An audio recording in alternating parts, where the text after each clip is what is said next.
This is not gossip. This is evidence. And if you think you have heard every version of the Meghan story already, every interview, every tear, every carefully worded accusation, then listen closely, because what just happened changes the entire frame. The British Broadcasting Corporation has aired a documentary led by Princess Anne. And the reason the world is spiraling right now is not because it criticizes Meghan Markle.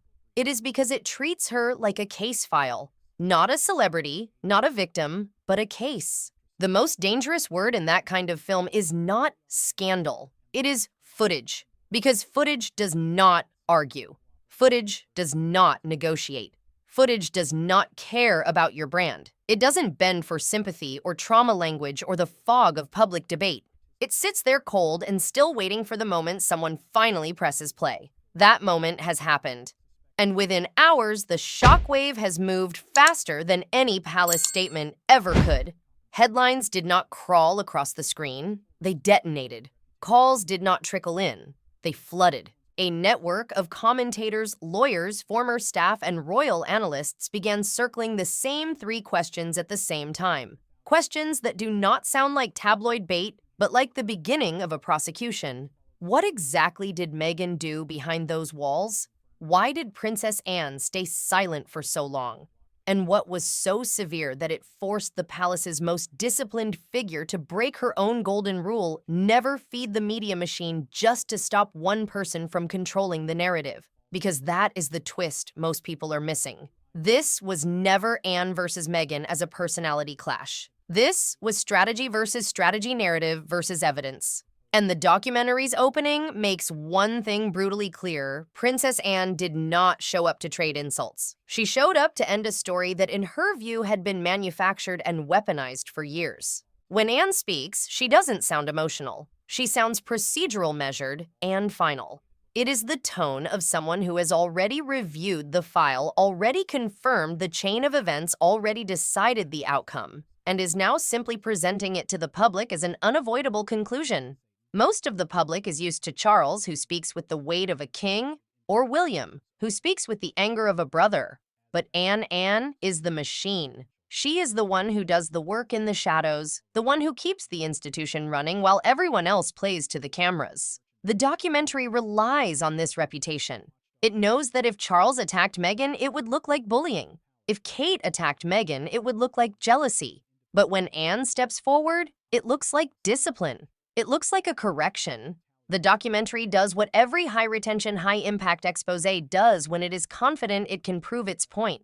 It doesn't start with opinions. It starts with a breach. It introduces us to a restricted space, a locked object, a loyal staff member whose name has never mattered to the public until now, and a claim so explosive it immediately reshapes everything that comes after. The claim is that the collapse between Anne and Meghan did not begin with culture clashes or misunderstanding, but with an act described as disgraceful, calculated, and most importantly, documented. But before we step into that corridor, before we get to the archive, the red recording light, and the words that allegedly turned a private voice into a weapon, you have to understand what makes this different from every previous wave of royal drama.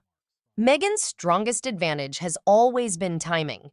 Speak first, define the story first, frame the institution first, force everyone else to respond inside your language. That is how narratives win, not by being perfect, but by being early. Princess Anne has now done the one thing Meghan never expected her to do. Anne has moved first, and she hasn't moved with emotion. She has moved with receipts. This moment feels different, not louder, but more final, because the documentary is not asking the public to believe an alternative story. It is inviting the public to watch, to listen, and to compare the performance to the record.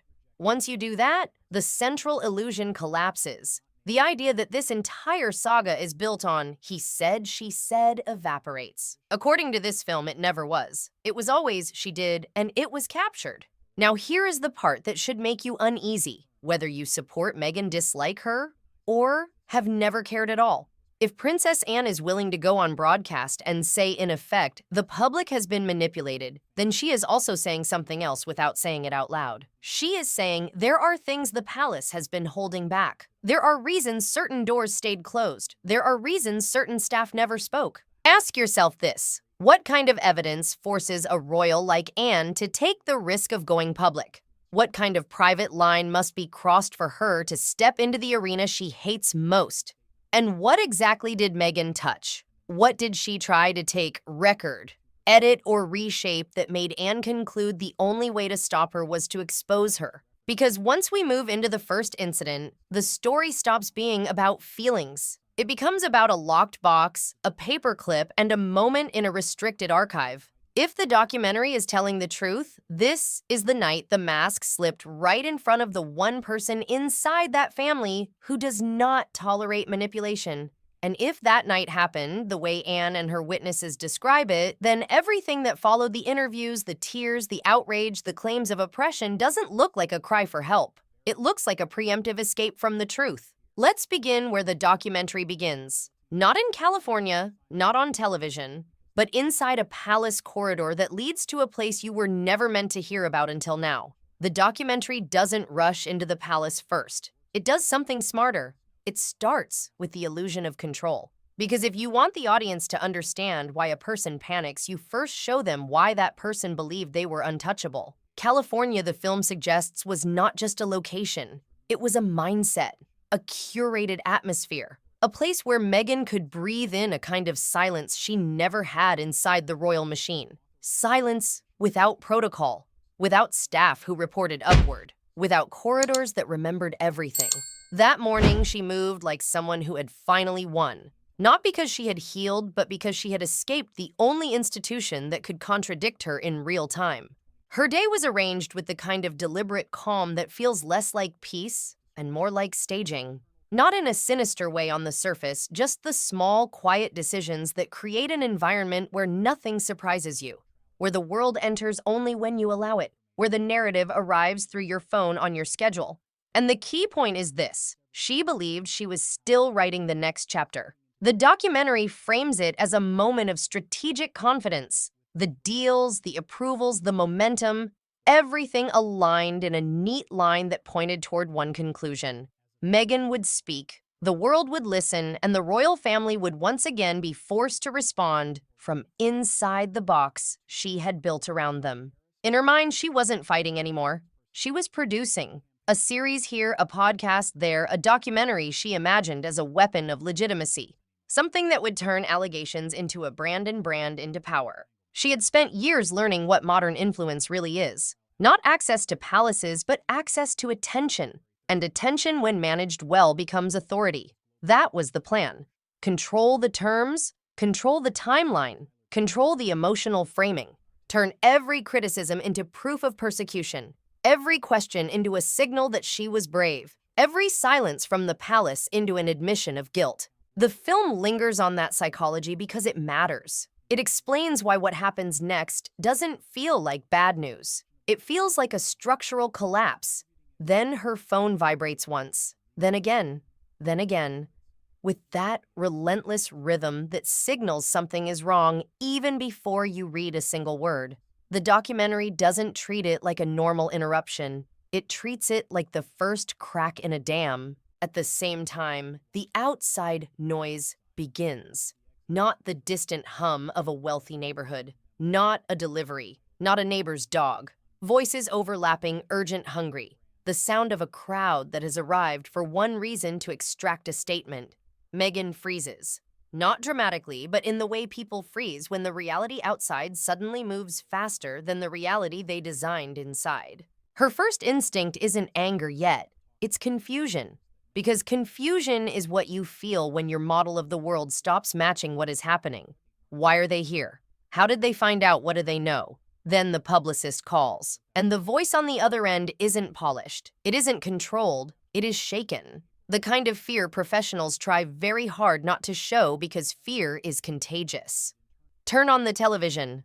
Now, Meghan's first reaction, the film implies, is dismissal. Not because she's calm, but because she cannot imagine the institution she left would attack in a way she didn't anticipate. And that right there is the fatal misunderstanding. People assume the royal family fights with pomp, not precision. They assume if the palace responds, it responds slowly. They assume the monarchy is too restrained, too tradition-bound, too cautious to strike first. Princess Anne, the documentary suggests, is the exception. When the publicist says it, when he finally forces the words out, the shock is not the BBC name itself. It is what the BBC represents. A megaphone with the authority Meghan cannot easily dismiss as hostile tabloids. It is the wrong platform for her usual defense. It is the wrong enemy for her usual script. A documentary led by Princess Anne is airing, and it is exposing you. Not disagreeing with you, not debating you, exposing you. The film understands the psychological impact of that word. It is the difference between a fight and a reveal.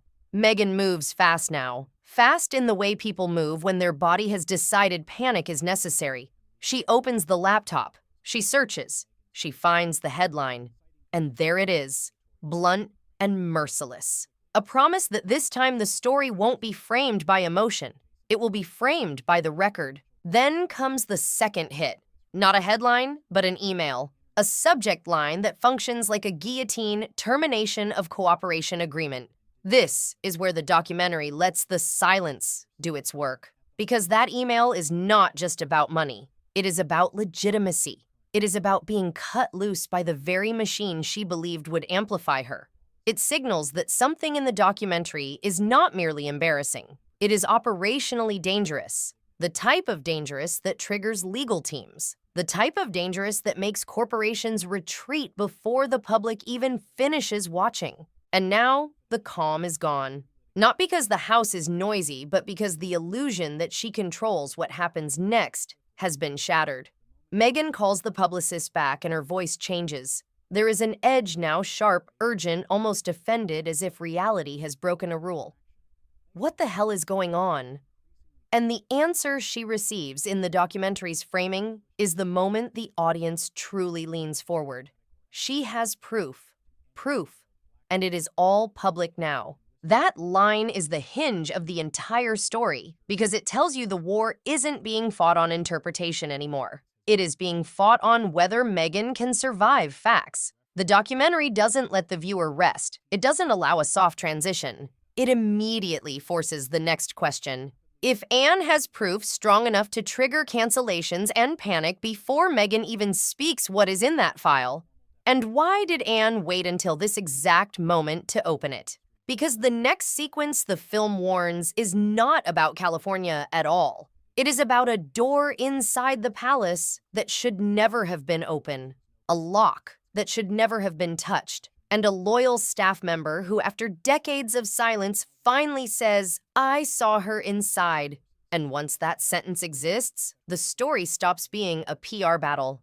It becomes an incident report, and we are about to walk straight into it. The most effective exposés do not start by telling you what to think. They start by changing what you are allowed to doubt. That is exactly what this documentary does in its third movement. It tightens its language. It narrows its focus. It stops circling the public debate and walks straight into a single ruthless premise. For years, Meghan's story has survived because it lived in the soft space between competing narratives. Her version, the palace's silence, the public's projection, and the media's endless appetite for ambiguity. Princess Anne's documentary is built to destroy that space. It does it by reframing the entire conflict in one sentence delivered not with drama, but with the chill of procedure. The real Meghan bears no resemblance to the image she has presented and continues to present to the public. That line matters because it is not just an insult. It is a declaration of intent. It tells you the documentary will not argue about feelings. It will argue about behavior. And then it makes the second move more dangerous than the first. It claims motive. It claims the palace is not dealing with a misunderstood outsider. It is dealing with someone who understands exactly how to weaponize modern attention, how to cry on cue, how to redirect blame, how to cast suspicion onto others, and how to construct a narrative that becomes truth simply because it is repeated loudly enough for long enough. The documentary structure here is deliberate. It knows the audience has been trained to treat every royal controversy as a culture war of opinions. You either believe Meghan or you believe the palace. So Anne removes that framework and replaces it with something the public cannot scroll past so easily: witnesses, footage, recordings, a chain of events, a pattern, and a moment she calls without hesitation a criminal act. This is where the film's tone becomes unmistakable. It does not sound like royal gossip. It sounds like an institution finally deciding that silence is no longer protective. It is permissive. Anne does not speak like a woman defending her pride. She speaks like a custodian defending a boundary. And that boundary is privacy, not the casual privacy of celebrities who complain about cameras while calling photographers. The hard privacy of a constitutional family that survives only by keeping certain doors shut. The documentary frames Anne as someone who has lived inside that system long enough to recognize one truth. Once you normalize intrusions, you are no longer protecting a family. You are collapsing an institution. That is why the film suggests her threshold is different. She can tolerate bad manners. She can tolerate ambition. She can tolerate people disliking her. What she cannot tolerate is covert recording, covert access, and covert manipulation. In other words, violations that leave evidence. And in the documentary's logic, Meghan did not merely make mistakes. She crossed lines that the royal family does not forgive because those lines are what keep the system intact. The film then does a subtle but powerful thing. It introduces a witness whose social status makes him almost invisible to the public, and therefore in the viewer's mind unusually credible. Not a duke, not a duchess, not a press secretary, a staff member. A man who has served for decades, a man who does not need attention and has nothing to sell. The documentary gives him a name. It gives him history. It gives him a reputation for loyalty. And in doing so, it gives him weight. Because if you want people to believe a claim this explosive, you don't introduce it through a narrator with a dramatic voice. You introduce it through someone who looks like he would rather be anywhere else than on camera. His testimony is presented as plain, minimal, almost reluctant. And that reluctance is strategic, whether intentional or not, because reluctance reads like truth. He describes a corridor that leads to a restricted archive associated with the late Princess Diana. Even the mention of Diana's name changes the temperature in the room. Diana is not a normal subject inside this family. She is not just memory. She is myth, wound, and leverage all at once. And the documentary understands what the audience feels instinctively. Anything linked to Diana is not curiosity. It is sacred ground. The documentary does not linger on the technicalities. It doesn't need to. The implication is clear. This was not a casual note-taking moment. It was an act of capture. And in that room, capture is violence. Not physical violence, but institutional violence, the theft of something private and the conversion of it into an asset. And the documentary says does not confront Meghan in front of the Queen. That restraint matters because it signals discipline. It suggests Anne's priority isn't humiliation, it is containment. She refuses to turn a private meeting into a scene. So she does something else instead, something subtle enough to look accidental but precise enough to be a test. She tips her cup. Tea moves, the phone is forced into motion.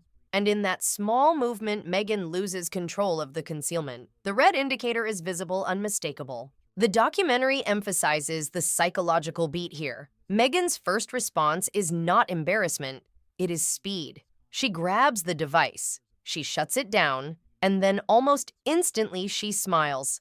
Not a nervous smile, a practiced smile. The expression of someone who believes she can disarm a threat with charm. Her explanation arrives quickly polished and sweet. She only wanted to save the Queen's advice because the words were so meaningful, so wise, so difficult to remember. The documentary does not argue with that explanation directly.